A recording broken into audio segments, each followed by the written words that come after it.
At Google I/O, siblings to the Pixel 3 line were released, the Pixel 3a and the Pixel 3a XL. Now you've probably seen the headlines, "This is the only Pixel you should buy," or "Don't buy the Pixel 3," or even videos heralding this as the return to Nexus.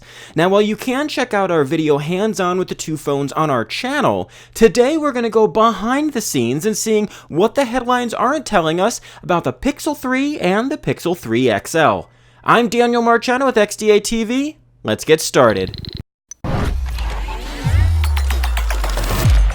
The first thing I want to tackle is the claimed return to Nexus. No, the Pixel 3a and the 3a XL, we're just going to refer to them as 3a from here on out, are not the return to the Nexus brand.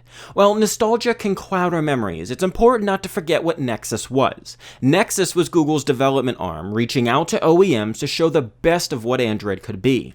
They were often devices that were a couple of $100 cheaper than competitor flagships, but offered the exact same experience. In fact, even though cameras on phones like the Galaxy Nexus, the Nexus 5, and the Nexus 6P weren't flagship toppling, they were still competitive. Internally, though, is where Nexus was Nexus. You got the latest and greatest brand new flagship processors that decimated the competitions in terms of raw performance. You also saw things like wireless charging on the Nexus 4, dual front stereo speakers on the Nexus 6, and USB-C on the 6P, way ahead of when it would become mainstream, especially in their competition. You also got unlockable bootloaders on every single Nexus phone, even the ones sold by Sprint, T-Mobile, or Verizon. The Pixel 3a is a different story though. The Pixel 3a is not a performance powerhouse. In fact, in many ways, it's significantly behind similarly priced competitors. The Snapdragon 670 is quite a leap back from the Qualcomm 845 and the Pixel 3, but more importantly, it's behind competitor devices like the Kirin 980 powering the Honor View 20, the 845 in the Pocophone F1, or even the Snapdragon 835 in the Google Pixel 2. The Pixel 3a also uses eMMC storage instead of the widely popular UFS 2.1. eMMC is not only significantly slower than UFS, it's also shown to have a shorter lifespan than UFS, with weird issues popping up after a couple of years of system usability. eMMC also hasn't been used since the Pixel 1. Now, on their own, eMMC and the Snapdragon 670 might make up for each other, but together, you get situations where you see the 3a is significantly behind the Pixel 3 when opening applications or web pages. These downgrades aren't things that should be overglossed, as they have a direct impact on what people are going to see on a day-to-day basis. Nexus did not compromise in the performance aspect of what a phone is capable of. The Pixel 3a is all compromises. The Pixel 3a also isn't an iPhone XR or a Galaxy S10e competitor.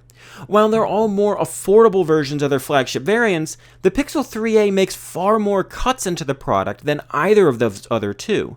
Those other are two more affordable flagships with many of the same features carried over, like water resistance, wireless charging, the SoC choice, and the internal storage type. And the cameras are also carried over in many ways as well. The Pixel 3a is a decidedly mid-range device, whereas those two are still flagships. An area where the tables are flipped, though, is the camera. And Google did well to port over about 75% of what makes a Pixel camera. You get the same, rather outdated, but supported by legendary software, 12.2 megapixel f1.8 aperture Sony RS camera sensor with dual pixel phase detect autofocus and optical image stabilization. You get the same variable frame rate recording up to 4K 30 or 1080p 60, and you get the outstanding Google Pixel camera software. However, what you aren't getting are the dual front cameras on the Pixel 3. In fact, you're not getting either of them, and in some early testing that I've done and I've seen around YouTube, it's a noticeable decrease in performance. You're also losing the Pixel visual core, and while the 3a looks to be capable of all the Pixel 3 software tricks, you lose out on third-party support for things like HDR+. And that's something I saw a lot of complaints about in the forums for applications like Snapchat and Instagram before it was widely used.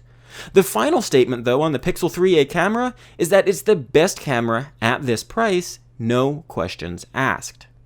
You also lose out on a lot of niceties of the Pixel 3, things like wireless charging despite having a plastic back, IP68 water resistance or water resistance of any kind, dual front firing speakers are gone, UFS 2.1 storage, USB 3.1 Google Daydream, QHD Plus on the 3XL, a third microphone which is used for better audio pickup and noise reduction in videos, the ability to get 128 gigabytes of storage, unlimited original quality photo backup, an HDR display, Gorilla Glass 5 coating, and in build, the 3A is a bit larger than the Pixel 3, doesn't feel as premium, the display isn't as nice, and the glass and display have a slight air gap, so the panel looks sunken in. All of these are small things, but you really start to notice them if you compare them side by side.